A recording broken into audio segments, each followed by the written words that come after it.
विनंती करतो की त्यांनी डॉक्टर अर्पण करायचं आहे.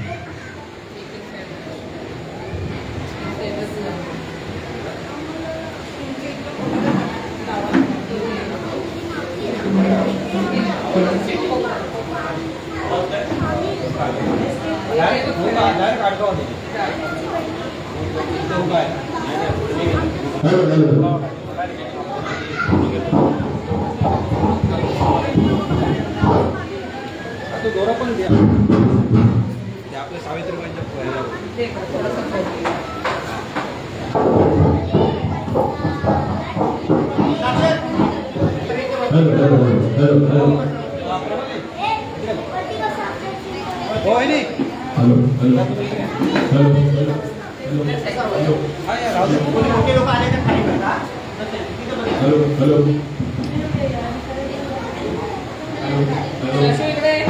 शाश्वत hello hello hello hello hello हाँ हेलो हेलो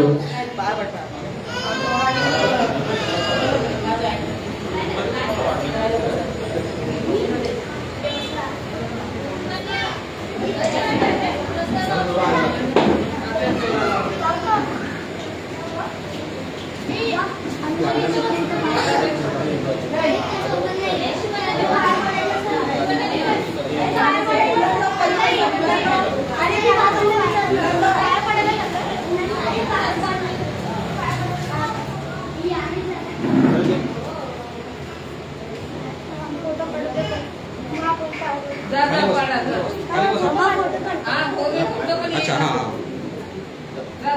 या व्यवस्थितपणे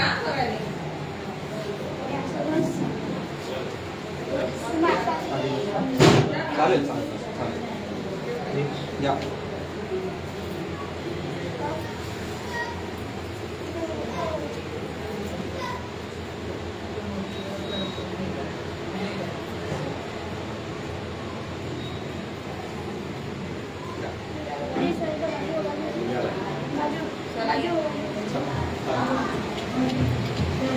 आता बसायचं सगळ्यांनी खाली हा का थोडा वेळ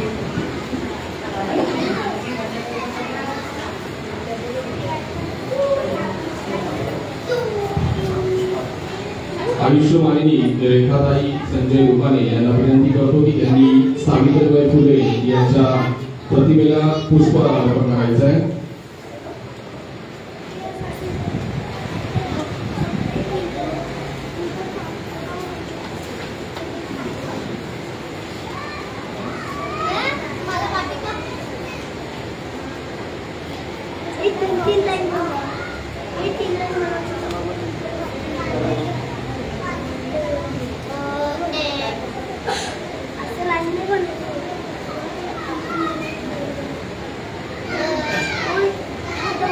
मेणबत्ती प्रज्वलित करायचे.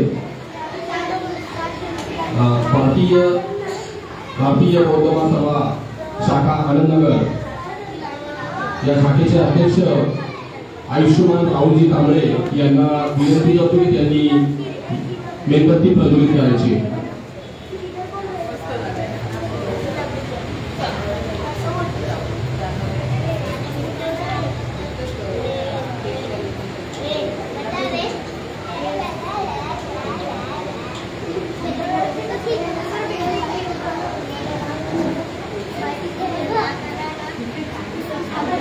सावित्रीबाईंचा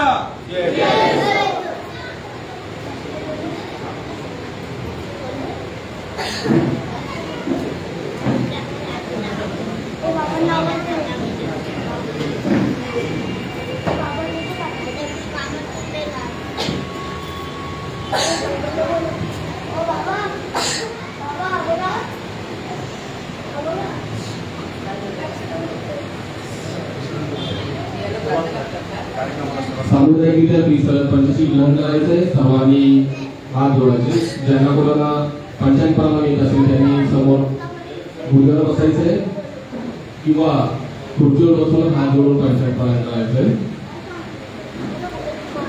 बुद्धं नमामि धम्मं नमामि संघं नमामि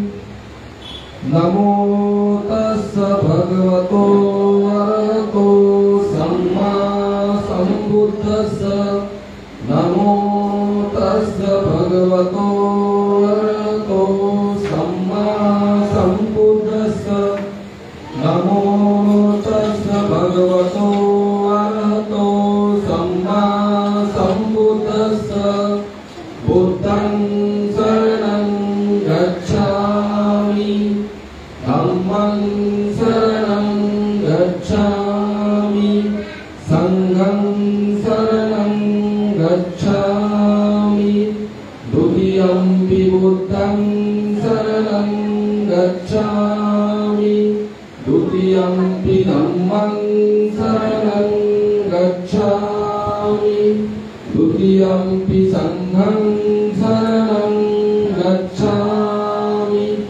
तृतीयंपि बुद्धं शरणं गच्छामि तृतीयंपि धम्मं शरणं गच्छामि तृतीयंपि संघं शरणं गच्छामि पाणातिपाता वेरमणि सिक्खापदं समादियामि अदिन्नदाना वेरमणि सिक्खापदं समादियामि कामेषु मिच्छाचारा वेरमणि सिक्खापदं समादियामि मुसावादा वेरमणि सिक्खापदं समादियामि सुरामेरय मज्जपमादगाना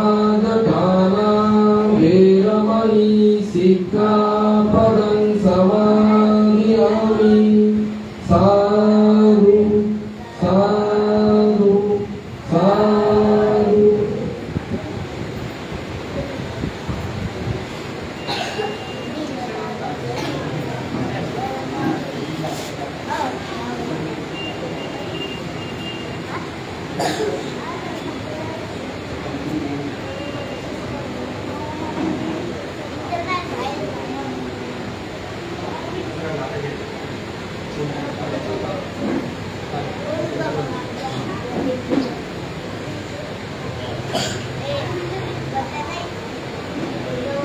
बुद्धपूजा घ्यायची सगळ्यांनी हात जोडायचे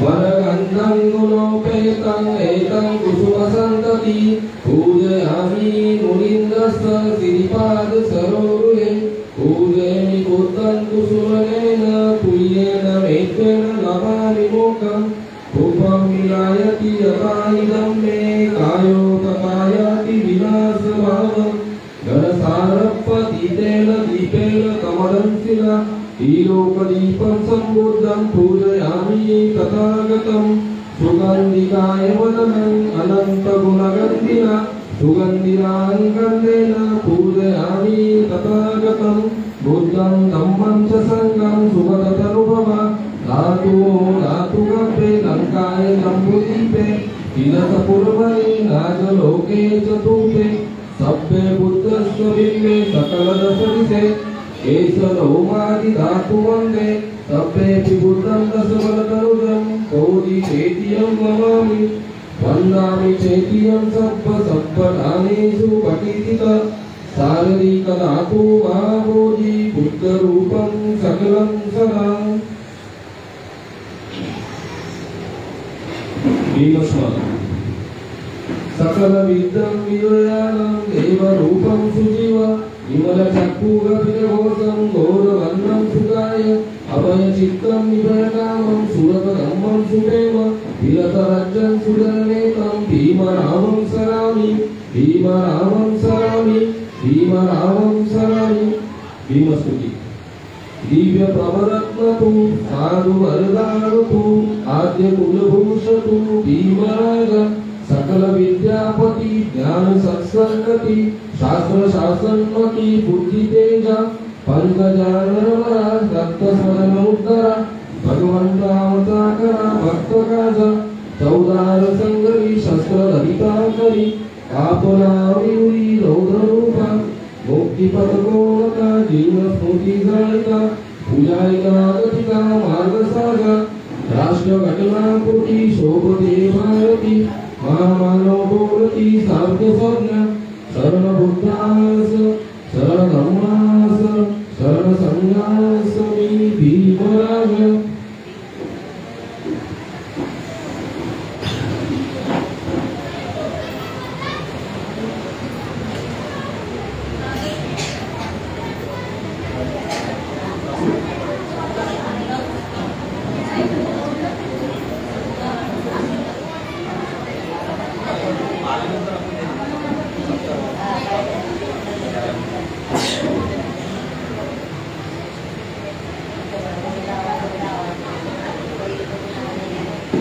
विश्ववंदनीय महाकारुणिक तथागत भगवान गौतम बुद्ध भारतीय संविधानाचे शिल्पकार परमपूज्य बोधिसत्व डॉक्टर बाबासाहेब आंबेडकर यांच्या प्रतिमाला दिवारवंदन.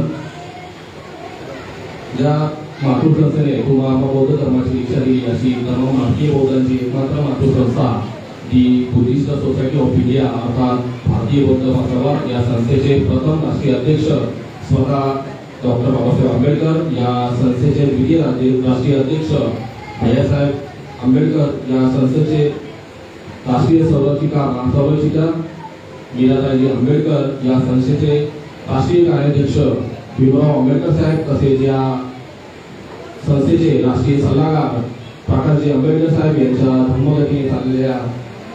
अष्टगतीने चाललेल्या धर्मकार्यास माझा त्रिवार जय. तसेच इथे उपस्थित सर्व श्रद्धाशील संपन्न धर्म उपासक आणि उपासिका यांनाही माझा सविनय जय भीम. आज आपण इथे फाल्गुन पौर्णिमा तसेच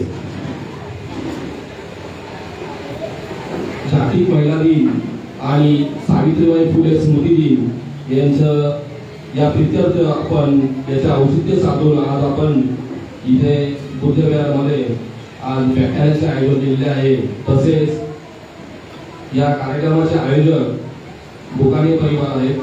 तर या कार्यक्रमाबद्दल या कार्यक्रमाचे प्रास्ताविक भारतीय बौद्ध महासभेचे संघटक श्याम जाधव हे करतील. त्यांना विनंती करतो की त्यांनी या कार्यक्रमाच्या प्रस्तावना मांडायची आहे.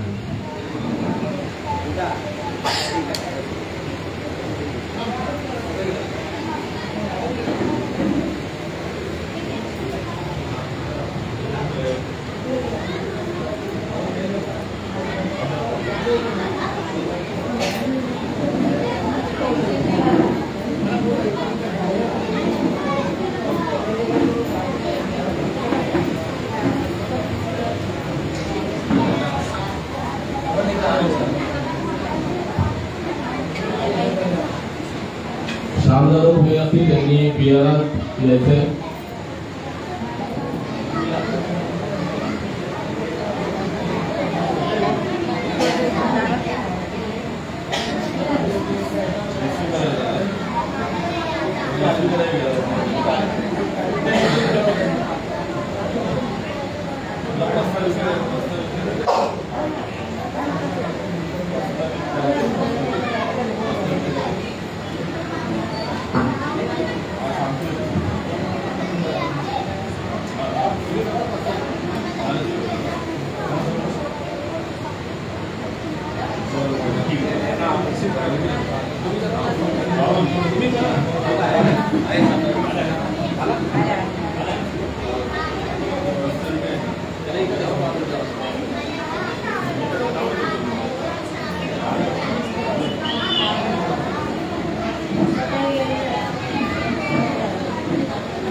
श्याम जाधव पुढे असतील त्यांनी घ्यायला द्यायचंय.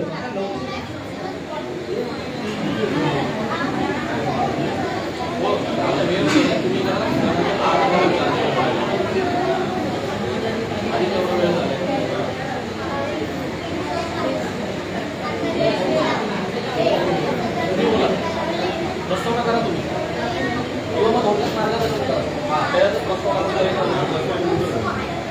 भारतीय बौद्ध महासभा शाखा आनंदनगर कोपरी ठाणे चे अध्यक्ष आयुष्यमान राहुलजी कांबळे यांना विनंती करतो की त्यांनी कार्यक्रमाबद्दल आपल्याला थोडक्यात मार्गदर्शन करायचे, तसेच ते कार्यक्रमाची प्रस्तावना देखील मांडतील. राहुलजी कांबळे.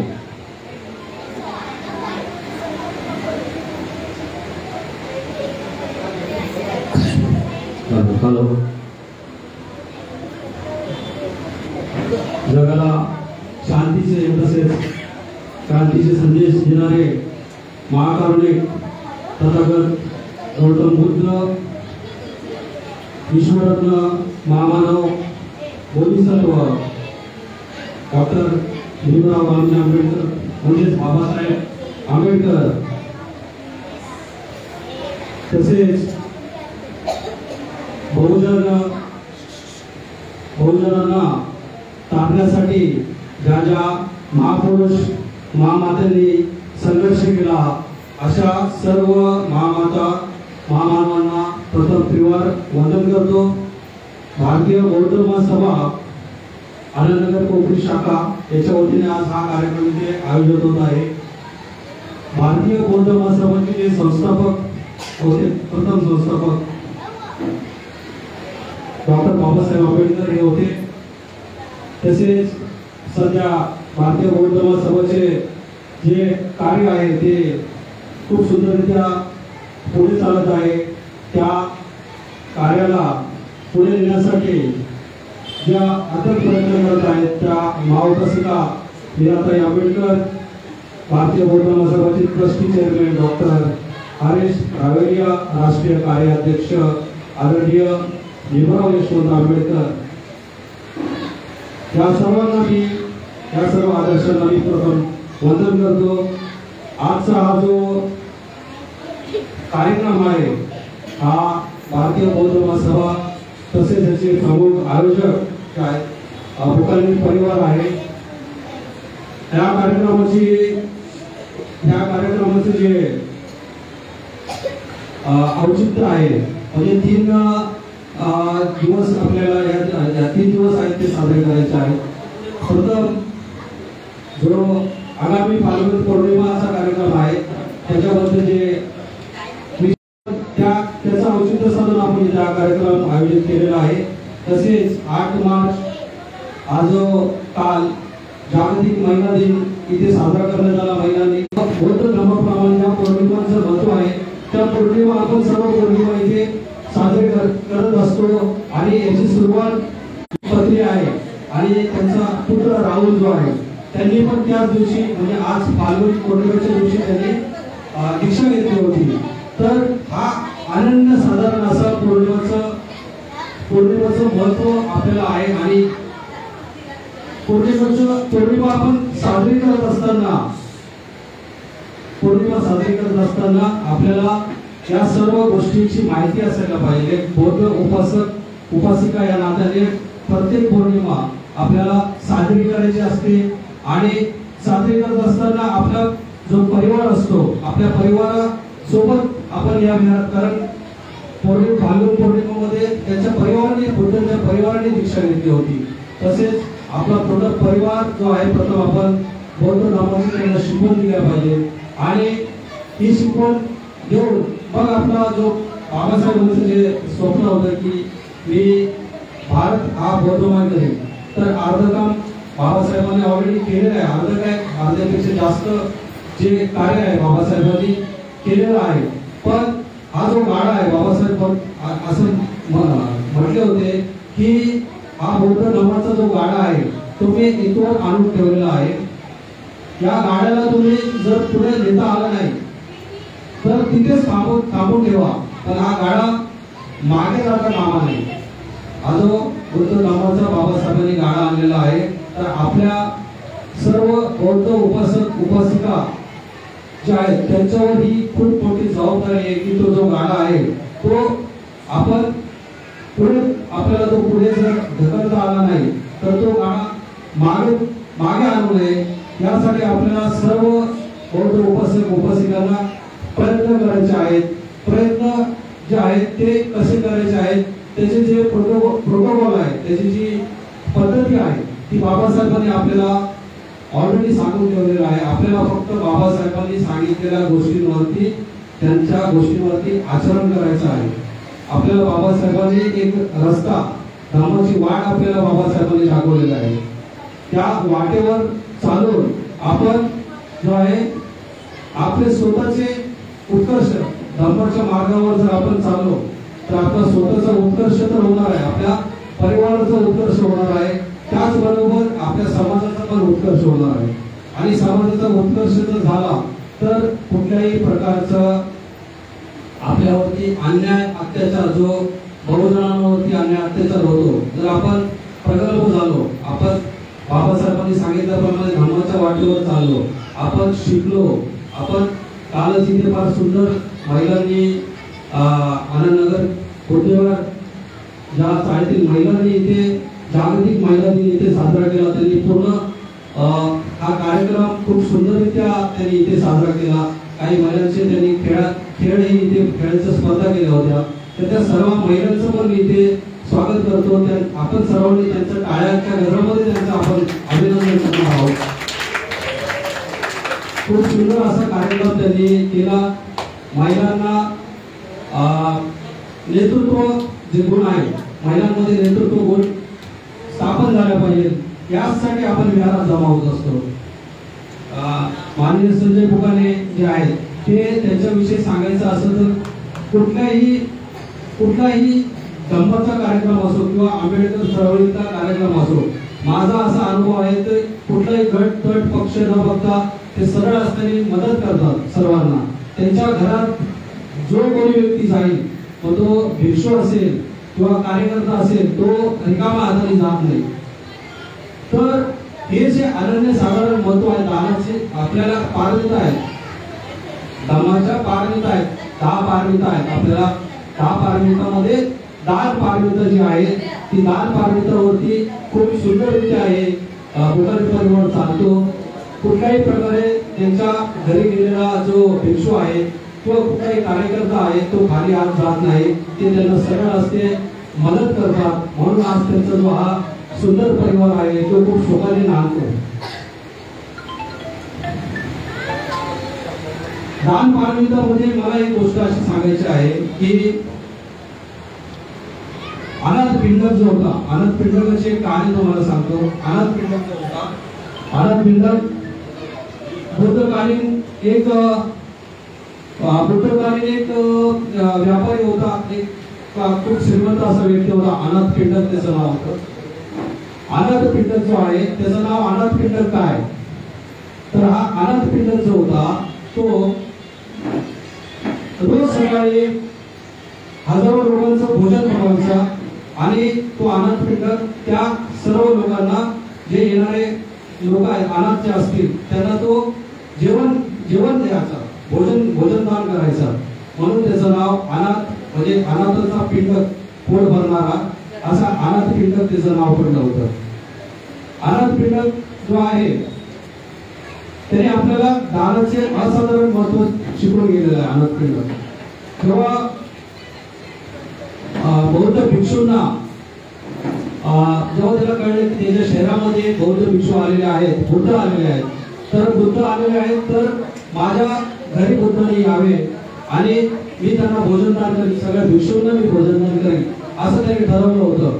पण हजारोच्या संख्येमध्ये भिक्षू होते, हजारोच्या संख्येमध्ये भिक्षू होते आणि या हजारोच्या संख्येच्या भिक्षूंना ते घर जे आहे त्याचं अनाथ पिंडकाचं ते खूप कमी होतं. जेव्हा ते बुद्धांना भेटले तर त्या बुद्धांनी त्यांना सांगितलं की हजारो भिक्षू आहेत, तुम्ही एखादा जे बगीचा असेल अशा बगीच्यामध्ये आम्हाला राहण्याची व्यवस्था करावी. आणि मग अनाथ पिंडक जे आहे त्या तयारीला लागतो आणि अनाथ पिंडक एक बगीचा बघतो आणि तो बगीचा तो त्या व्यक्तीला तो विचारतो की मला हा बगीचा खरेदी करायचा आहे, विकत घ्यायचा आहे, कारण बुद्ध या शहरामध्ये आलेले आहेत आणि मला बुद्धांना जे आहे ते या बगीच्यामध्ये बुद्धांना भोजनदान करायचं आहे, त्यांना इथे राहण्याची व्यवस्था करायची आहे. पण तो व्यक्ती जो होता तो धर्माच्या कार्याचा व्यक्ती नव्हता, म्हणजे तो एक प्रकारे विरोधकच होता असं आपण म्हणू. तर त्यांनी सांगितलं की मला हे जे बगीचा आहे तो विकायचा नाही. हा बगीचा आहे तो मला विकायचा नाहीये. खूप याचना करून मग आनंद पिंड तो बगीचा आनंद पिंडला तो जो व्यक्ती आहे तो बगीचा जो आहे तो द्यायला तयार होतो. आणि प्रचंड पैसा म्हणजे सोन्याच्या ज्या मोहरा आहेत त्या पसरवल्यानंतर जेवढी जमीन तुला घेता येईल तेवढी घे असं तो जो बगीचाचा मालक आहे तो सांगतो. तर अक्षरशः आनंद पिंडकाने आपली सगळी जी संपत्ती आहे किंवा आपली जी सगळी प्रॉपर्टी आहे ती विकून तो बगीचा भूतांसाठी घेतलेला आहे. एवढं दानाचं प्रचंड महत्व आपल्याला आहे आणि ते काटोकाट पालन करणारे संजय गोगले आहे. तर सर्वांनी पुरुष एक त्यांचं टाळ्यांच्या गजरामध्ये स्वागत करावं. ही जी गोष्ट आहे आनंद पिंडकाची ती कोणाला माहिती होती? आपण आनंद पिंडक म्हणतो, पर्सेंटेज म्हणतो, बरेचसे राजे होते. त्या राजांच्या विषयी तुम्हाला माहिती असायला पाहिजे. मग ती माहिती कशी मिळणार? तर आपण प्रत्येक रविवारी जे आहे या विहारात यायला पाहिजे. प्रत्येक रविवारी जर तुम्ही विहारात आले तर तुम्हाला धर्माविषयीचे जे काही नॉलेज आहे किंवा जे ज्ञान आहे ते धर्माविषयीचे जे ज्ञान आहे ते या विहारामध्ये भेटणार आहे.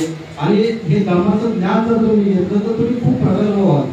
प्रगल्भ झाल्यानंतर काल असा विषय होता की आमच्या एक भगिनी बोलल्या की आता महिलांवरती एवढे अन्याय अत्याचार होतात तर त्यांनी मारामारी शिकायला पाहिजे. ठीक आहे. तर त्यांची एक भावना होती की बाबा आपण सेल्फ प्रोटेक्शनसाठी मारामारी पण शिकावी. बरोबर. पण जर धर्माचं तुम्ही आचरण केलं आणि जर भारत जर बौद्धमय झाला तर कुठल्याच प्रकारचं जी हिंसा इथे करण्याची गरज लागणार नाही. प्रत्येक महिला प्रगल्भ झाल्यानंतर त्या सुरक्षित राहणार. धर्म जो आहे तो महिलांना सुरक्षित करेल. त्यासाठी तुम्ही भारतीय बौद्ध महासभा आनंदनगर कोपरी याची शाखा इथे स्थापन झालेली आहे. आणि फार वर्षांनी आता जो प्रयत्न करून माझे मित्र संदीपजी बनकर गुरुजी यांच्या, प्रवीण झेंडे, सुभाष भोसले, श्याम जाधव यांच्या आता प्रयत्नांनी भारतीय बौद्ध महासभा इथे स्थापन झालेली आहे. तर त्यांचं पण आपण टाळ्यांच्या गजरामध्ये स्वागत करा. हे विहारचे काही महिन्यांपूर्वी जर तुम्ही बघाल तर या विहारामध्ये फक्त लहान मुले यायची आणि लहान मुलं त्यांचे संसर्ग वर्ग भरायचे. त्यात पण फार कमी संख्या असायची. काही मुलं फक्त चॉकलेट खाण्यासाठी इथे यायचे, चॉकलेट मिळतात म्हणून यायचे. तर आज जर बुधवार आपण काल बघितलं असतं किंवा आज बघितलं असतं तर प्रचंड महिलांची इथे गर्दी आहे. आणि अशीच जी धम्म ज्ञान घेण्यासाठी प्रत्येक रविवारी जे आहे भारतीय बौद्ध महासभेतर्फे संस्कार वर्ग इथे भरवण्यात येतो. तर तो संस्कार वर्ग आपण इथे अटेंड केला पाहिजे. तो संस्कार वर्ग आपण भारतीय बौद्ध महासभेच्या वतीने घेत असतो. तर मला आज या ठिकाणी हे सांगायचं आहे की जर कोणी भारतीय बौद्ध महासभेची सभासद व्हायची ज्याची इच्छा असेल त्यांनी पण इथे आज इथे एका वहीमध्ये नोंद करावी की एक 20 रुपयाचं शुल्क आहे. ते 20 रुपयाचं शुल्क भरून आपण भारतीय बौद्ध महासभेचे एक जीवनभराचे एक मेंबरशिप आपण घेणार आहोत. भारतीय बौद्ध महासभेचे मेंबरशिप घेतल्याचे फायदे काय? तर प्रत्येक धर्म जो असतो त्याची गणना होते. म्हणजे आज जर तुम्ही बघितलं की सगळ्यात मोठा धर्म कुठला आहे तर मुस्लिम राष्ट्र जास्त आहे. ख्रिश्चन राष्ट्र आहे. ख्रिश्चन नंतर मुस्लिम राष्ट्र आहे आणि त्याच्यानंतर बुद्ध धर्माचा धर्म जो आहे तो मोजला जातो. तर ह्या ज्या जर आपण भारतामध्ये खूप संख्या आपली बहुजनांची आहे. बाबासाहेबांनी त्यावेळेस जवळपास 3 लाख अन्वयांबरोबर सगळ्यात मोठी दीक्षा जी होती ती बाबासाहेबांनी घेतली होती. तर आपण जर ह्या भारतीय बौद्ध महासभाची बाबासाहेबांनी स्थापन केलेली संघटना होती त्या संघटनेचे आपण सभासद व्हायचे आहे. आणि ते सभासदत्व झाल्यानंतर तुम्हाला वेगवेगळे जे भारतीय बौद्ध महासभेच्या वतीने जे कार्यक्रम होतील त्यांची तुम्हाला व्हॉट्सअपद्वारे माहिती मिळेल. त्या कार्यक्रमामध्ये तुम्हाला खूप साऱ्या गोष्टी शिकण्यासाठी मिळतील. अशा बरेचसे उपक्रम जे आहेत प्रत्येक सण पौर्णिमा साजरे आपण भारतीय बौद्ध महासभेतर्फे करत असतो. तर याच्यामध्ये तुम्ही सहभाग घेऊ शकता, तुमचं नेतृत्व होईल ते स्थापन करू शकता. अशा सगळ्या गोष्टी ज्या आहेत त्या आपल्याला आता आनंदनगरमध्ये खूप वर्षानंतर भारतीय बौद्ध महासभेची शाखा जी इथे निर्माण झाली आहे त्या शाखेच्या मार्फत मी अध्यक्ष या नात्याने आपणास नम्र विनंती करतो की सर्वांनी प्रत्येक रविवारी आपलं काम थोडंसं बाजूला सारून 15-20 मिनिटाचं काम आपलं बाजूला सारून आपण विहारामध्ये फक्त 15-20 अर्ध्या तासासाठी इकडे विहारामध्ये यायचं आहे आणि विहारामध्ये जे आपले संस्कार वर्ग आहे ते आपण अटेंड करायचे आहे. असे केल्याने आपण आपला हा विहाराचं जे आहे ते सोडवून बनवण्याचा कार्यक्रम करणार आहोत. माननीय गुणाजी काजळीकर साहेब हे विहारामध्ये प्रमुख अतिथी उपस्थित झालेले आहेत. सर्वांनी त्यांचं टाळ्यांच्या गजरात स्वागत करायचं आहे. तर एवढेच प्रास्ताविका मानून माझे 2 शब्द इकडे थांबवतो आणि पुढे कार्यक्रम माननीय संदीप बनकरजी यांना विनंती करतो की त्यांनी हा कार्यक्रम पुढे न्यावा.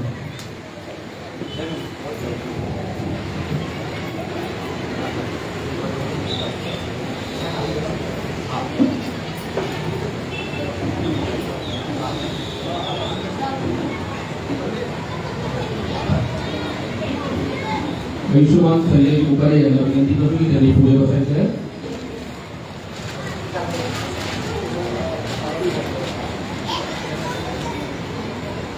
तसेच या शाखेचे अध्यक्ष राहुलजी कांबळे यांना विनंती करून त्यांनी पुढे बसायचं. आजचे प्रमुख वक्ते आयुष्यमान गुणाजी काजळीकर साहेब यांना विनंती करतो की त्यांनी दीप प्रज्वलित करायचं आहे.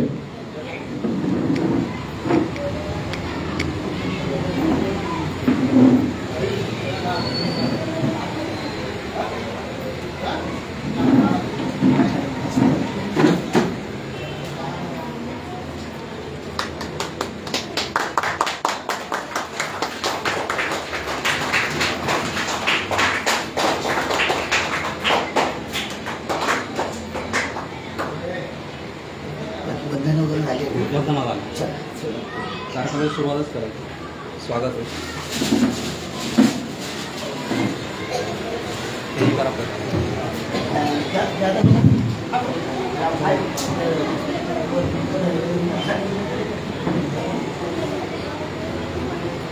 आयुष्यमान संजयजी मुकाडे आणि श्याम जाधव यांना विनंती करतो की त्यांनी आजच्या प्रमुख पाहुणे काजळीकर साहेब यांचं स्वागत करायचं आहे.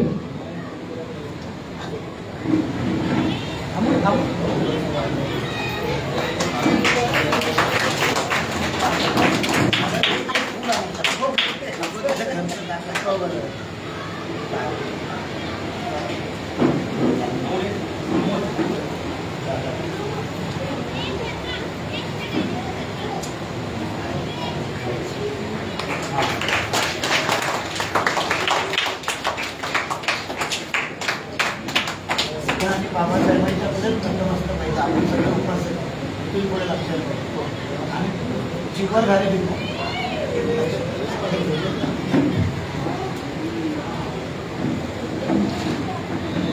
आयुष्यमान अमोलजी तुकाने यांना विनंती करतो की त्यांनी आजचे प्रमुख वक्ते काजळीकर साहेब यांचा अल्प परिचय द्यायचा आहे.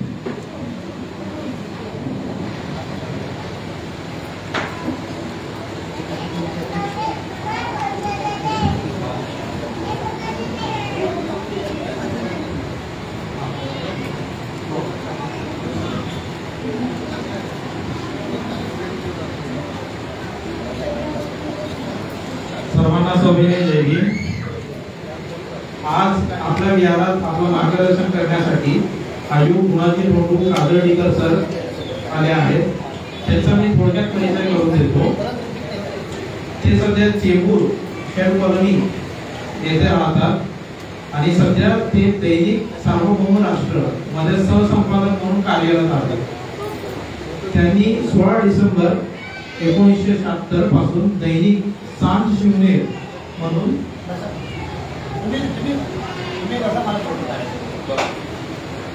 सांज शिवनेर मधून पत्रकारितेस प्रारंभ केले व अनेक वृत्तपत्रांमध्ये स्तंभलेखन केले. त्यांनी दैनिक जनतेचा महानायक मध्ये 10 वर्ष वरिष्ठ उपसंपादक म्हणून काम पाहिले आहे. 1 फेब्रुवारी 1991 रोजी अखेर ही त्यांची पहिली कादंबरी मुंबईच्या वैभव प्रकाशनने प्रकाशित केली. तथापि मनोरंजनवादी साहित्यात अडकून न राहता ते वैचारिक लेखनाकडे वळाले. 2019 मध्ये त्यांचा ओबीसी आहे तरी कोण हा ग्रंथ प्रकाशित झाला. 2020 मध्ये महामानवांच्या विचारांचे मारेकरी हे तिसरे पुस्तक त्यांचे प्रकाशित झाले. पुन्हा 2023 मध्ये बहुजनांच्या जगदुपीपाचे महानायक हे पुस्तक भारतीय बौद्ध महासभेचे राष्ट्रीय कार्याध्यक्ष डॉक्टर भीमराव यशवंतराव आंबेडकर यांच्या हस्ते शिवाजी नाट्य मंदिर दादर येथे प्रकाशित झाले. तसेच त्यांच्या अनेक कार्यक्रमांमध्ये सहभाग असतो. त्यांना गीत गायनाची ही आवड आहे. कथा ऐकूया भीमरायाची बहुजनांच्या सन्मानाची हा डॉक्टर बाबासाहेब आंबेडकरांच्या जीवनावर आधारित जन्मापासून ते धम्मदीक्षा सोहळापर्यंत असे संगीतमय कार्यक्रमाचे सादर करत असतात.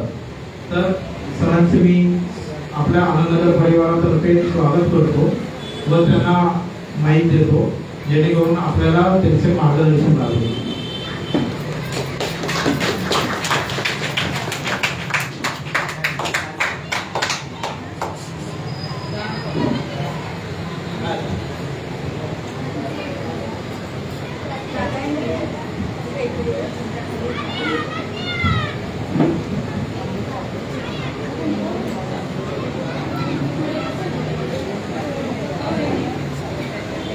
आज हा जो कार्यक्रम होत आहे तो भारतीय बौद्ध महासभे अंतर्गत होत आहे आणि त्यासाठी मी त्यांचे आभारही व्यक्त करतो.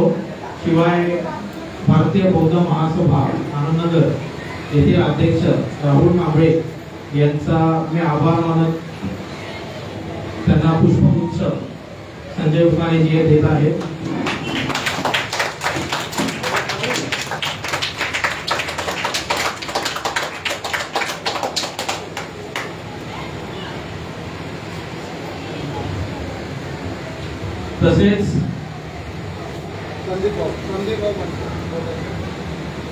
तसेच भारतीय बौद्ध महासभेचे सरचिटणीस आणि संदीप भाऊ मंतर जे बौद्धचार्य सुद्धा आहेत त्यांचे पण पुष्पगुच्छ देऊन आम्ही स्वागत करणार आहोत.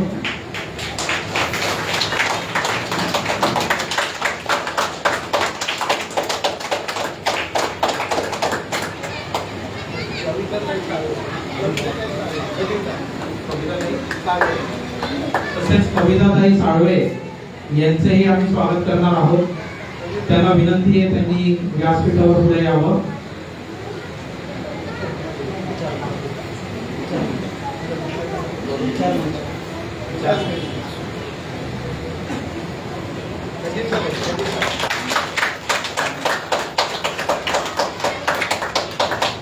तसेच आमचे धडाडीचे कार्यकर्ते व धम्मचळवळीत नेहमी आम्हाला सहकार्य करणारे श्याम जाधव यांचे मी आभार मानतो आणि त्यांचा पुष्पगुच्छ देऊन मी स्वागत करतो.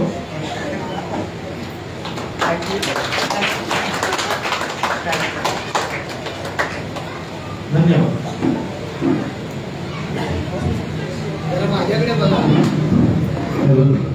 आता आपण कार्यक्रमाची सुरुवात करणार आहोत. मित्रांनो, तुम्हाला सर्वांना माहिती आगामी फाल्गुन पौर्णिमा तसेच जागतिक महिला दिन तसेच छत्रपती संभाजी महाराजांचा स्मृती दिन आणि सावित्रीबाई बाईंचा स्मृती दिन या सर्वांचा आपण सागर घालून आजच्या निमित्ताने आपण वर्तमानातील धर्म चळवळ आणि आपले कर्तव्य यावरती प्रकाशित टाकण्यासाठी गुणाजी कार्तिक सर इथे उपस्थित झालेले आहेत. तर दोन टाळ्या करत त्याचं आपण स्वागत करूया. मित्रांनो, आपण कारांची ओळख करून दिलेली आहे, पण तत्पूर्वी माझा आवडून सांगतो. मी गेल्या लहानपणापासून धर्म चळवळीमध्ये काम करतो आणि या चळवळीमध्ये काम करत असताना आम्हाला वैचारिक दृष्ट्या आणि नैतिक दृष्ट्या जर बाबासाहेबांच्या विचारावर जर कोणी धर दिला असेल, विचाराचा धर दिला असेल, तर त्याच्यामध्ये कांदीकर सरांचा मोठा हात आहे. त्यांनी खूप अशी वैचारिक अशी पुस्तकं वगैरे लिहिली आहेत आणि त्यांच्या विचारावरती किंवा त्यांनी लिहिलेली पुस्तकं आहेत त्यांना आम्ही संदेश मानून आज आपण इथे धम्माच्या चळवळीमध्ये काम करत आहोत. अशी व्यक्ती खूप कमी आहे की जी लोक बाबासाहेबांचा विचार घेतात आणि तो विचार पुढे नेण्याचं काम करतात. आणि म्हणूनच मुलींना मी विचारलं जेव्हा की तुम्हाला कोणता विषय होतो, तर त्यांनी मला सांगितलं की वर्तमानाचा धम्म आहे आणि त्याच्यामध्ये आपली तरुण पिढी आहे ती फार उदासीन झालेली आहे, आपले लोक फार उदासीन झालेले आहेत. तर मी म्हणतो तसं तुम्ही आम्हाला मार्गदर्शन करा आणि ते आपल्या सर्वांना आम्ही प्रयत्न केले की आपण विहारात आहोत आणि विहारामध्ये असताना आपल्याला धम्माचं कसं करणं पाहिजे, धम्मा नेसता देणारी पाहिजे आणि त्यासाठी अशी तुल्य व्यक्ती जे उपस्थित आहेत त्यांचं जवळजवळ 40 वर्ष हे पत्रकारितेमध्ये गेलेले आहे. पण पत्रकारिता म्हटलं की आपल्याला थोडं आपल्या गुह्यावरती उंचावले जातात, पण ह्या बाबतीत तसे नाही. ही व्यक्ती म्हणजे आंबेडकरी चळवळीला आणि बाबासाहेबांच्या विचाराला वाहणारी सगळी आंबेडकरी अनुयायी आहे. आणि म्हणून जेव्हा त्यांनी मला हो म्हटलं तेव्हा मी म्हणजे मला खूप आनंद झालेला आहे, कारण की मी यांचं दोघांचं ऐकलेलं आहे आणि आज तर आपण ऐकणार आहोत, सगळेजण ऐकणार आहे.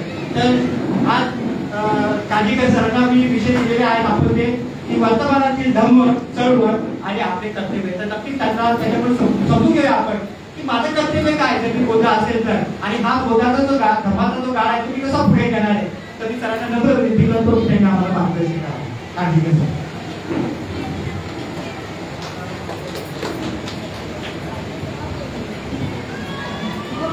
सर्वांना सविनय घेऊन महाकारुणिक कार्यक्रम बोधिसत्व महामानव डॉक्टर बाबासाहेब आंबेडकर यांच्या विचारांना असे चळवळीत असे सर्व महामानवांना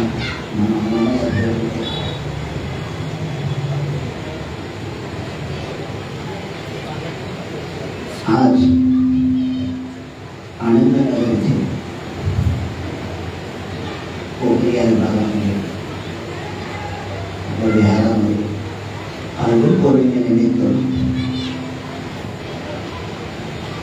जो कार्यक्रम आयोजित केला त्या आयोजनाचं मी सर्वात प्रथम मनापासून अभिनंदन करतो. त्या कार्यक्रमाचे आयोजन संजय भुमाने साहेब, रेखा भुमाने आणि त्यांचं संपूर्ण कुटुंबीय आणि आजच्या कार्यक्रमाचे अध्यक्ष महोदय राहुल गावडे सर आणि त्यांनी मला इथे आमंत्रित केलं की शांता जोसाहेब आमचे मित्र.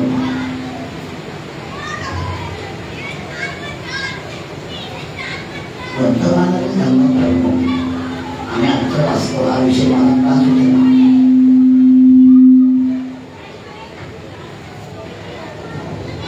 मला प्रश्न पडला, माणसाला प्रश्न पडला बाबासाहेब तर हयात जेव्हा त्यांचं पाऊल शाळेत पडलं तेव्हा त्यानंतर बुद्ध आणि त्यांचा धर्म हा ग्रंथ हातात वेगळा कार्यक्रम बाबासाहेब एकेका सेकंदाला मिनिटाला प्रश्नच विचारत होते स्वतः.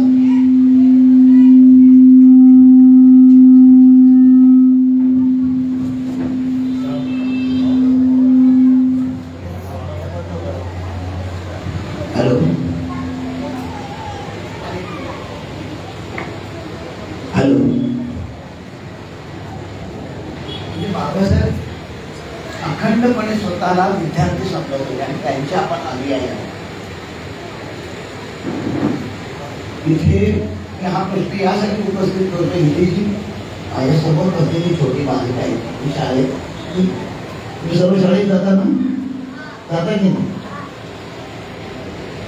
वर्ग संपल्यानंतर तास संपल्यानंतर तुम्ही कधी तुमच्या शिक्षकाला प्रश्न विचारता का प्रश्न? हे बघा, हे तुला विचारतो, तुम्ही जेव्हा शाळेत तुमचे वर्ग शिक्षक शिकवतात आणि एखादा तास आला गणित असतात, मराठी जातात, भूगोल असतात, तुम्ही प्रश्न कधी विचारता? मी हा प्रश्न यासाठी विचारतो तुम्हा मुलांना आणि पालकांना सुद्धा.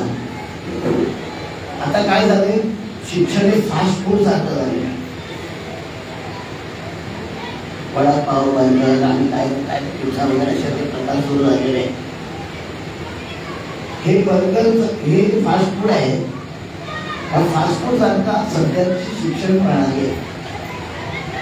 आणि आम्ही काय करतो, मुलांना रेडीमेड गाईड मिळतात बाजारात, 9वीची असू दे आणखी कोणती, आणि ही गाईड आम्ही त्या मुलांना देतो.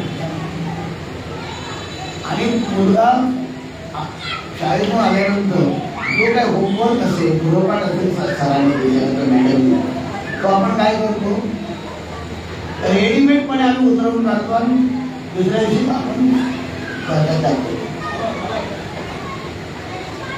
तेच जर तुम्ही वर्ग संपल्यानंतर म्हणजे तास संपल्यानंतर जर तुम्ही शिक्षकाला विचारलं तर त्यावेळी शिक्षक जे सांगतात पुन्हा पुन्हा ते डोक्यात फिट बसतो. तर मेंदू हा दुसरा कॉम्प्युटर आहे, लक्षात ठेवा. आपले विद्यार्थी प्रश्न विचारत नाही, ठीक आहे, तेव्हा नसेल मधल्या सुट्टीत विचारा, दुसऱ्या दिवशी शिक्षक जेव्हा वेळ कधी असतो तेव्हा विचारत चालू तेव्हा तुम्ही आपल्या आजच्या धर्मवर्गाचं नाही सांगत, मी फक्त विचारत जसं सर यांच्याकडून यांना झाडावरून फळ का पडलं हे जर पडले समजलं नसतं तर प्रश्न पडला नसता तर गुरुत्वाकर्षणाचा शोध लागला असता आपल्याकडे. तेव्हा इथे येणारा प्रत्येक वक्ता जरी असणार, धर्माचारी असतील, बौद्धाचारी असतील, हे सर्व विद्यार्थी आहेत, त्यांना प्रश्न पडला पाहिजे की मी इथे कशासाठी आलो, माझं इथे काय काम आहे, मला कशासाठी आमंत्रित केले, का तुमचा वेळ घेण्यासाठी की आमचा वेळ जातो म्हणून आम्ही इथे टाइमपास करण्यासाठी. ज्या वास्तूमध्ये आपण उभ्या आहोत त्याला विहार असं म्हणतो. ज्ञानाच्या अथांग सागरामध्ये ज्या 2 महामानवाने आम्हाला आणून सोडलेलं आहे त्या विहार, त्या सागराबद्दल ज्ञानाचे एक एक मोठी ज्ञानकण म्हणून आपण सारे ते वेचण्यासाठी आपण इथे यायचं. तुम्ही घालताईने घालता सर्व मान्य आहे. आमच्या बंधूंच्या हातांमध्ये अंगठ्या दिसत आहेत, हे तर पाहिजे, पण त्याचबरोबर तुमच्या जीवनाला एक वेगळ्या प्रकारची झळाळी देणार माणसातून उठलेल्या माणसाला माणसात आणून बसवणाऱ्या त्या 2 महामानवांनी जे आपल्यासमोर ज्ञान ठेवलेले मार्ग दिले त्यामध्ये पोहण्यासारखा दुसरा आनंद नाही. हे सर्व तुम्ही जाणता आणि मानता सुद्धा. पण असं मला वाटत नाही की असा कुठला व्यक्ती असेल धर्म चळवळीतला बौद्ध अनुयायी, बाबासाहेबांचा अनुयायी की ज्याला वाटत नाही की मला विहारात जावं, तो विहार नकोच मला असं कधी होणार नाही. पण का माणसं येत नाही इथे खंत व्यक्त करण्यात आले. रविवारी प्रत्येक बाबासाहेबांना सांगितलं चौपन साहेब करते रविवारी आलं पाहिजे. 26 नोव्हेंबर 1954 या दिवशी बाबासाहेबांनी भाषणात सांगितलेलं. आम्ही इतरांकडे कौतुकाने पाहतो, पांढऱ्या कपड्यात घालून कुठल्या तरी एखाद्या प्रार्थना स्थळात जातात, आडवा उभा नमस्कार घालतात, पंचांग घालतात, त्यांचं आपल्याला कौतुक. पण इथे यायला लाज नसते. वर्तमानातील धर्म चळवळ आणि आपलं कर्तव्य काय नेमकं हा प्रश्न मला जो पडला त्याचं कारण ते. शाहू जाधव साहेबांनी मला विचारलं तुम्ही आमच्याकडे याल काय, मला बिलकुल वेळ नव्हता. आज मी 2 व्याख्यानं बाजूला ठेवली नाही, एकदा तरी येऊन जा म्हटलं. या निमित्ताने मला तुमच्याशी संवाद साधता येईल. त्यामुळे इथे आलेला वक्ता जो असतो मग कोणी असतो, मी असून आणि कोणी असतो, मला समजतंय आणि इतरांना समजत नाही हा हे डोक्यातून काढून टाकलं पाहिजे या मतासाठी. अनेकांची बॉडी लँग्वेज असते, सांगण्याची ढब असते, कला असते, लकब असते आणि समोर त्याला काही समजत नाही आणि मग ती जी सुरू होते कॅसेट ती थांबतच नाही. गाडी फार व्हिडिओ सुद्धा डायरेक्ट कर्जत बदलले गेले असं नसतं. प्रत्येक आता बघा 5 गाडी असते एखादी मध्ये कुर्ला दादर कुठे थांबेल या सर्वांना घेऊन जायचं.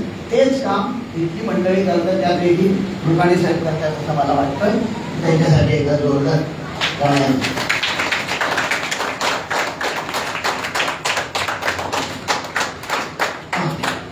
मग बाबासाहेब या बाबासाहेबांचा जो मार्ग आहे तो तथागतांचा मार्ग हा धम्माचा रथ आहे.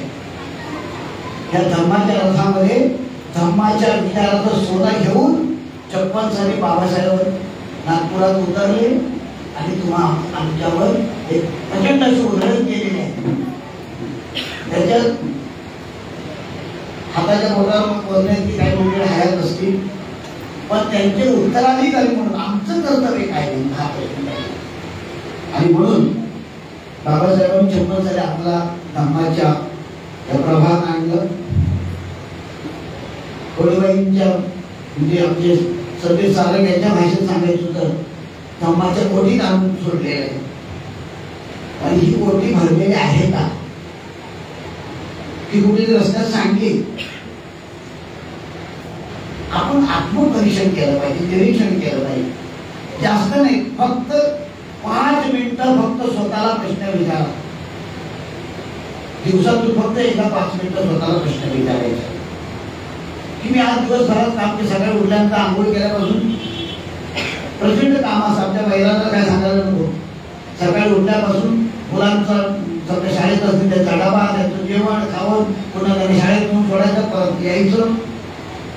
मग पुन्हा वॉशिंग मशीन लावायची कपडे करायचे परत पाळत टाकायची तोपर्यंत सगळं दुपार होते. मुलं परत शाळेत येतात त्यांनी क्लास ट्युशनला सोडायचं पुन्हा घरी यायचं पुन्हा भाज्या पडायच्या. दिवसभर आमच्या महिला रंगाळ्या खरंच होते ना. मी पूर्वी मला पुरुषाला काय काम आहे त्याला वेळ काम नाही. सर्वांना काम आहे. प्रत्येक जण आपापल्या परीने आपलं कर्तव्य बजावते ते त्याला आपण त्याला कौटुंबिक कर्तव्य असं म्हणतो. प्रत्येक जण काम करतो. पुरुष मंडळी कामात याच्यावर जातात, महिला कामावर जाऊ शकत असं नाही. पण ह्या मुलांचं संपूर्ण कुणी करायचं त्याला मोठा कुणी करायचं. या सगळ्या गोष्टीमध्ये आपण आपलं स्वतःचं योगदान देत असतो. पण ते देत असताना स्वतःला एक प्रश्न विचारायचा की दिवसभरामध्ये मी माझ्या स्वतःसाठी काम केलं, मुलांसाठी काम केलं, माझ्या नवऱ्यासाठी केलं, पुरुषांनी त्यांच्या पत्नीसाठी, बहिणींसाठी, आईसाठी खूप काही केलं. तुमची प्रत्येकाची स्वप्न असतात. पण यातून माझा फक्त 5 मिनिटं विचारायचं की आज मी धर्मासाठी मी काय केलं. माझी योग विचार मी घरात बसून किमान त्रिसर्व पंचशील तरी घेतलं का एवढं जरी केलं आणि त्याचं अनुसरण करणं म्हणजेच आपण धम्माच्या जवळ जाणं. प्रश्न विचार कोणीतरी सांगितलं सर बोलले तेव्हा व्यासपीठ म्हणाला तुम्ही विचारपीठ म्हणा. कसं आहे मुद्दा म्हणून सर कोण बोलत नाही व्यासपीठ आहे. तुम्ही आता हा जो व्यास जो आहे त्याची फोड करतो मग पुढे जाऊया आपण. व्यास कशाला म्हणतात. महाभारतातला तो व्यास नाही तर भूमितीमध्ये व्यास या शब्दाची व्याख्या म्हणजे वर्तुळाच्या एका टोकापासून दुसऱ्या टोकापर्यंत म्हणजे वर्तुळ मध्यातून जाणाऱ्या रेषेला व्यास म्हणतात. या टोकापासून त्या टोकापर्यंत काय झालं व्यासपीठ म्हटलं म्हणून काय नुकसान काय तर ह्या टोकापासून त्या टोकाला जोडण्याचं काम करते ती रेषा. पण हे जोडण्याचं काम महाभारताच्या व्यासाने केलंय का नाही केलेलं आहे. म्हणजे कुणी केले फक्त तथागतांपासून सुरुवात झालेलं आहे. आणि म्हणून महाभारतातला व्यास हा मागे पडला आणि त्याच्या ऐवजी आपण इथून पुढे विचारपीठ हा शब्द घ्यायचा. विचारपीठ याचा अर्थ काय जिथे तुम्हाला ज्ञानाचे अनेक धागे जसं हातमागावरती कापड विणलं जातं अनेक विचार एकत्र येऊन एक एक अनेक धागे एकत्र येऊन एक चांगलं कापड तयार होतं. एक साधा धागा असतो, आपण हा साधा धागा आहे, सावित्रीबाईंच्या फुलेंचा हार आहे, साधा धागा. या धाग्यामध्ये किती फुलं छान पद्धतीने गुंतवले, असे अनेक विचारांची फुलं आली चांगला हार होतो. तसा अनेक विचार आपण एकत्र होतो. पण नुसतंच कांबळे साहेब किंवा बोकाणे साहेब आल्यानंतर नाही, तुम्ही सर्वजण एकत्र आला नसता तर त्या कार्यक्रमाला काही अर्थ राहिला नसतो. पण तुम्ही आल्यामुळे इथे जे येतात ते उत्स्फूर्तपणे बोलत असतात. तर असा हा विचार मी सांगत असताना आपण पुढे जाऊया. यस्त जीतम नाव जीवती जित्तमस्मनो याती वर कोचिलोके अपदम केन पदेन वसथ. या गाथेचा अर्थ असा आहे, ज्यांना जिंकण्यासाठी अनेकांनी प्रयत्न केले पण ते सारे पराभूत झालेले आहेत, अशा अजेय असलेल्या तथागतांना मी अभिवादन करतो आणि त्यांच्या धर्माचं मी अनुसरण करतो. धर्म स्वीकारला जात नाही, लक्षात ठेवा. धर्म अनुसरायचा असतो. आपण काय म्हणतो, बौद्ध धर्माची दीक्षा घेतली म्हणजे काय, धर्म स्वीकारला नाही, धर्माच्या वाटेने जाण्याचा प्रयत्न केलेला आहे. स्वीकारणं ही शेवटची पायरी आहे, लक्षात ठेवा. पण आपल्याला या छोट्या छोट्या गोष्टीचा भाग राहत नाही. आपण काय म्हणतो, हे स्वीकारलं ते स्वीकारलं, काही स्वीकारत नसतात, दाखवणं स्वीकारलेलं दिसतं हातावर नाही, अनुसरायचा असतो आणि ते तुमच्या कृतीतून व्यक्त करायचं असतं. जसं आता मी पाहतोय मनापासून, नाहीतर अनेकदा काय झालं, तुझे कपडे कसे, तुझी साडी कशी, अशी त्या इथे प्रत्येक जण अट्रॅक्ट झालेले आहे. नवचुंबकासारखे तुम्ही विचार ऐकण्यासाठी इथे तुम्ही स्वीकारलेला आहे. तथागत बाबासाहेबांचा विचार तुम्ही स्वीकारलेला आहे आणि म्हणून तुम्हा सर्वांना मी खरं मनापासून साधुता करतो. तुमचं परत एकदा धन्यवाद देतो.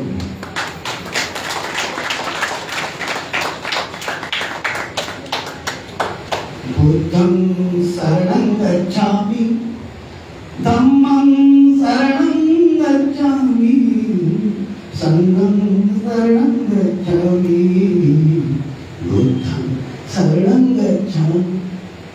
नागपूरच्या दीक्षाभूमीवर बाबासाहेबांनी धर्म दिला. काय सांगितलं बाबासाहेबांनी? सगळ्यांना माहिती आहे इतिहास. आपण सगळे वाचत काय, प्रत्येकाच्या घरात एक ना एक कुठला तरी बाबासाहेबांचा नक्कीच ग्रंथ असेल. बाबासाहेबांची माहिती आपल्याला माहिती. बाबासाहेब काय म्हणाले, ही परत आणलेला धर्माचा गाडा मागे घेऊ नका, अन्यथा काय होईल सर्वांना माहिती आहे. बाकी मी ते उच्चारत नाही. शाळामध्ये आमच्या रायबा महाराजांनी काय केलं सांगितलं, अशा लोकांनी हा धर्माचा गाडा मागे घेऊ नये असं बाबासाहेब सांगतात. वर्तमानामध्ये आपण कोणता अर्थ लावतो तेव्हा मी असं म्हणतो की ज्यांना धर्माचा रथ पुढे नेता येत नसेल त्यांनी आहेत तिथे थांबा, इतरांना संधी द्या, असा मी अर्थ लावतो व्यक्ती. आणि तो जर न्यायचा नसता तर तुम्ही ते आलाच नसता ना. साधा प्रश्न, तुम्ही कशासाठी आला? एखाद्या कार्यक्रमामध्ये प्रवचनकार जेव्हा बोलतात किंवा खरं तर प्रवचन हा आम्ही काय प्रवचनकार नाही, पण आमचं काम आहे संवाद साधणं. धर्मामध्ये संवादाला महत्व आहे, चर्चेला महत्व नाही. एकाने बोलायचं, वाक्याने ऐकायचं, एखादं वाक्य आवडलं तर टाळ्या वाजत, त्याच्यासाठी नसतं. तथागतांची 10 मिनिटापेक्षा जास्त प्रवचनं नसायची, धर्मदेव नसायच्या, पण त्यांच्यावर 10 तास चर्चा झाली व्हायच्या. किती प्रॉब्लेम केली, काहीतरी निर्माण करता आलं पाहिजे. आम्ही काय करतो, काय निर्माण केलेलं आहे? जसं बाबासाहेबांचं मगाशी उदाहरण सांगितलं, इतर आणलेला गाडा मागे नेऊ नका. आपण काही नव्या पद्धतीने मांडायचं झालं, त्याचं तत्वज्ञान, त्याची व्याख्या करायची झाली तर इतरांना संधी द्या, अशा प्रकारची आपली भूमिका पाहिजे. पण होतं का? जिथे होत असेल त्यांचं नक्कीच आपण त्यांचं कौतुक केलं पाहिजे, त्यांचं पुण्यानं बोलणं केलं पाहिजे. खरं पुण्यानं बोलणं आपल्यासाठी आम्ही काढून टाकलंय. आम्ही त्याला कुशल कर्मानं बोलत असं आम्ही नाव केलंय. पुण्य आणि पाप बाजूला ठेवलं, कुशल कर्म असं प्रकारचं सांगताय. मग हे करत असताना नेमके आपण कोणत्या दृष्टीने दिलं पाहिजे? पहिल्यांदा स्वतःची प्रगती करायला शिकलं पाहिजे. स्वतःची प्रगती झाल्यानंतर माझ्या शेजारच्या घरातला तो शेजारी कुटुंब असेल त्याची प्रगती झाली पाहिजे. बरोबर आहे. तुम्ही आपल्याला हे सांगितलं बुद्धाचा वैश्विक धर्म कसा गेला बघा.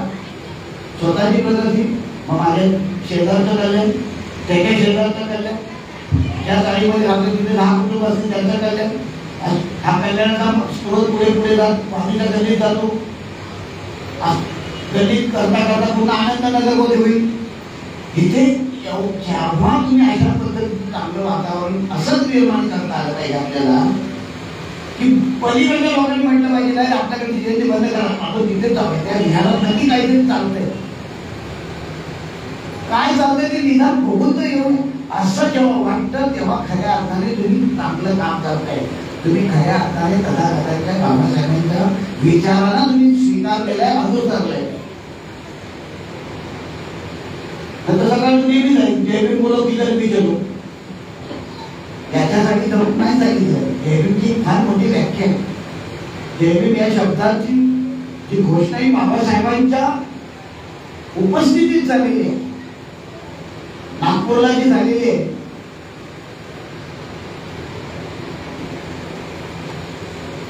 ती सत्ता सैनिक दलाची ते चांगले कमांडर होते.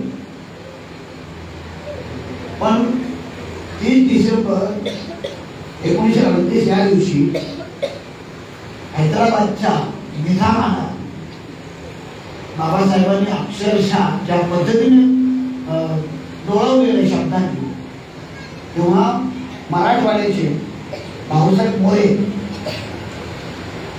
शेड्यूल कास्ट फेडरेशनचे पहिले अध्यक्ष, त्यांच्याकडून पहिली हिंदीमध्ये जय भीमची घोषणा झाली तेव्हा बाबासाहेब पदक राहिले. आता बाबासाहेबांना प्रश्न मेघाशीच विचारलं की तुम्हाला प्रश्न पडला, तर बाबासाहेबांना प्रश्न पडला होता. काय विचारलं होतं भाऊसाहेब मोरेंनी? बाबासाहेब, आम्ही तुम्हाला राम राम म्हटलं की तुम्हाला आवडत नाही, जोहार मायबाप तुमच्या तत्वात बसत नाही, नमस्कार म्हटलं तर तुम्हाला ते चालत नाही, मग आम्ही म्हणायचं तरी काय? बाबासाहेब प्रश्न विचार आवाज झाले, चक्कर आले.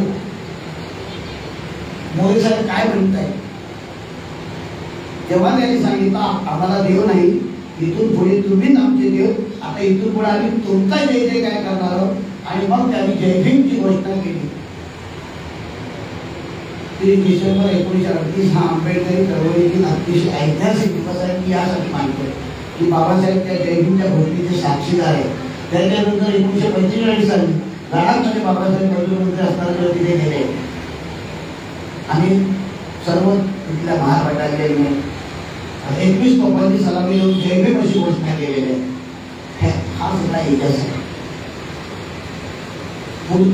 अशी चळवळ पुढे पुढे आलेली आहे. 56 नंतर आपण नव्या प्रबोधन पर्वात आलेलो. त्याच्या आधी आपण सुधारणा पर्वात येतो. 15 ऑगस्ट 1947 साली भारताला स्वातंत्र्य मिळालं आणि आपण प्रबोधन पर्वामध्ये आलेलो. मग सुधारणा पर्वामध्ये जी काय मिळेल त्यापैकी रावसाहेब सीते बोले, महात्मा ज्योतिबा फुले ही सगळी मंडळी सगळी प्रबोधन पर्वात आहे. प्रबोधन ठाकरे सर्व सुधारणा पर्वात आहे. प्रबोधन पर्वात आल्यानंतर खऱ्या अर्थाने एक वेगळ्या प्रकारचं मिशन सुरू झालेलं आहे.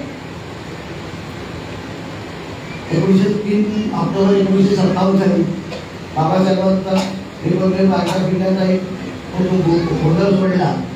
त्यानंतर धर्म चळवळीला प्रचंड प्रकारच्या मरगळ आली की प्रत्येक मरगळ दूर करण्याचं काम जर कोणी केलं असेल तर आदरणीय भैयासाहेब आंबेडकरांनी केलं. आपल्या सगळ्यांना माहिती आहे. भैयासाहेबांनी ही जबाबदारी स्वतःला खांद्यावर घेतली नसती आज आम्ही मोठ्या असतो ही शंका आहे. ह्या मंडळींनी प्रचंड असं आव्हान दिलेलं आहे. प्रतिगामी व्यवस्थेला त्यावेळेला सरकारमध्ये जी काही प्रतिगामी मंडळ होती त्याला प्रचंड आव्हान देऊन हा चळवळीचा रथ पुढे नेण्याचं काम केलेलं आहे. हे आपल्याला सगळ्यांना माहिती आहे. पुढे 64 मध्ये झालेल्या अत्याचारावर गावात झाले. त्याच्यातून युवकांची एक फळी तयार झाली. 6 वर्ष चांगलं काम केलं, पुन्हा थांबलं, पुन्हा दलित पॅन्थर राहिला. हा काही राजकीय विषय नाही, पण मी मला काही महत्वाच्या गोष्टीची आठवण करून मग मी बोलला. आणि नंतर आलेले दलित पॅन्थर आहे, दलित पॅन्थरने आलेली बरगड आपण झटकण्याचं काम केलं. एक मोठ्या प्रमाणामध्ये वैचारिक साहित्य निर्माण झालं. अनेक पत्रकार, कवी, लेखक आणि साहित्यिकांची फळी निर्माण झाली. प्रचंड असं साहित्य निर्माण झालेलं आहे, जे आज आपल्याला चैतन्यभूमीवर आंबेडकर भवनमध्ये पण जिथे जिथे आपले कार्यक्रम होतात तिथे आपली पुस्तकं मांडली जातात. एक प्रचंड असे साहित्यिकांची एक फळी उभी राहिली, त्यांनी साहित्य निर्माण केलं. 90 पर्यंत झालं. लीडर्स पर्यंत समाज हा एक प्रेरित भागलेला होता. मग ही सगळी जी ज्या घटना ज्या घडतायत त्या फक्त चळवळ जिवंत ठेवण्यासाठीच का? ही सामाजिक आणि राजकीय चळवळीच आम्ही केलं का? धर्माचं काम कोणी करायचं? तर तेही झालेलं आहे. मला सांगताना आनंद वाटतो. हे काम नंतर भैयासाहेबांच्या नंतर मीराताईंनी जबाबदारी घेतली आणि आता आदरणीय डॉक्टर विनोद यशवंतराव मुंडे काम करतात. पण तरी देखील काही गोष्टी आपल्याकडून काही घालून जातात त्या कोणत्या? म्हणून मागायची सांगितलं होतं की दिवसभरात 5 मिनिटं स्वतःसाठी विचारा की माझं काम आहे. सर्वांनी प्रत्येक वेळेला चैतन्यभूमीवर जायची गरज नाही. जिथे जिथे माझी स्वतःची घराण आहे, ज्या ज्या घरामध्ये तथागतांचं स्थान आहे, तर मूर्ती असेल, तर फोटो असेल, तेथे प्रत्येक घर विहार आहे. लक्षात घ्या. मग तुम्ही म्हणाल गुरुजी असं सांगतात प्रत्येक घर विहार आहे, मला तिथे जायचं नाही त्याला. ते विहार आहे, हे महाविहार आहे. लक्षात घ्या. आणि म्हणून येताना इथून पुढे किमान रविवारी किंवा बुधवारी तुम्ही एखादा दिवस निश्चित करा आणि येताना फक्त एकच उदबत्ती, अगरबत्ती म्हणतो ज्याला आपण, ती अशी आणायची आणि आपले पेटवत अशी यायची आणि त्याला लावा. आपला संपूर्ण परिसर सुगंध पाहिजे आणि तुम्ही राहू शकता. विहार कशासाठी यायचा हाही पुन्हा प्रश्न. कोणी सांगू शकेल का विहारात आपण कशासाठी यायचं? तथागतांना जर अभिवादन नाही केलं तर मी तथागत काही लहान होणार आहेत का? समजा तुम्ही अभिवादन नाही केलं म्हणून तुमची काय उंची कमी होणार आहे का? तथागत हे ज्ञानाला प्रकाशित झाल्यात म्हणून त्याच्याकडे पहा, त्यांच्या चेहऱ्यावर प्रकाशित, त्याचं पूर्ण अपार मस्तक म्हणजे डोक्याच्या केसापासून पायाच्या नखापर्यंत तथागत प्रकाशित दिसतंय. मग त्यांना अभिवादन केल्यामुळे तुम्ही डोळे होणार आहेत का? कशासाठी यायचं? बाबासाहेबांनी सांगितलं म्हणून की स्वतःला काय वाटलं पाहिजे म्हणून बाबासाहेबांनी त्यांनी सांगायचं काम केलं. अनेक वर्षे लोकांसारखे किंवा इथे जी काही मंडळी काम करतायत आणि ज्येष्ठ बंधू सगळे बसलेले, ह्या सर्वांच्या प्रत्येकानं कधी ना कधी चर्चा आपापसात चर्चा होतात नाही असं नाही. मोठी माणसं सांगतात म्हणून यायचं की स्वतःच्या मनाला काहीतरी वाटतं पाहिजे, प्रश्न विचारला पाहिजे. आणि असा जेव्हा प्रश्न मिळेल तेव्हा वर्तमानातील चळवळी हा तितक्यात सक्षम होतात. आज खऱ्या अर्थाने विहारामध्ये येणं ही काळाची गरज झालेली आहे. महाबोधी विहाराकडे बघा काय चाललंय तिथे. एक सवाल आहे. मी ज्या वृत्तपत्रामध्ये मी काम करतोय त्या वृत्तपत्रामध्ये आमच्याकडे ज्या बातम्या येत आहेत, पूर्वी सांगतो दररोज असा महाराष्ट्रात, भारतात तर सोडून द्या, महाराष्ट्रात असा एक जिल्हाधिकारी नाही, महाराष्ट्राचं एक तहसील कार्यालय नाही की जिथे आपल्या लोकांची निवेदनं गेलेली नाही. महाबोधी विहाराला आंदोलनाला पाठिंबा दिला. पण नुसतं तुम्ही तुमची निवेदनं जातील ते राज्यपालाकडे जातील, पण राज्यपालाकडून ते राष्ट्रपतीकडे जातील पुरावा काय? कदाचित ती तिथे लांबली जाते. आणि म्हणून तसं ज्यांच्या भूमीवर ते दीक्षाभूमीवर जातो तसं भारतातला प्रत्येक माणूस इथला तिला एका कुटुंबाचा एक तरी सदस्य हा महाभूमी विहाराच्या आंदोलनात गेला पाहिजे.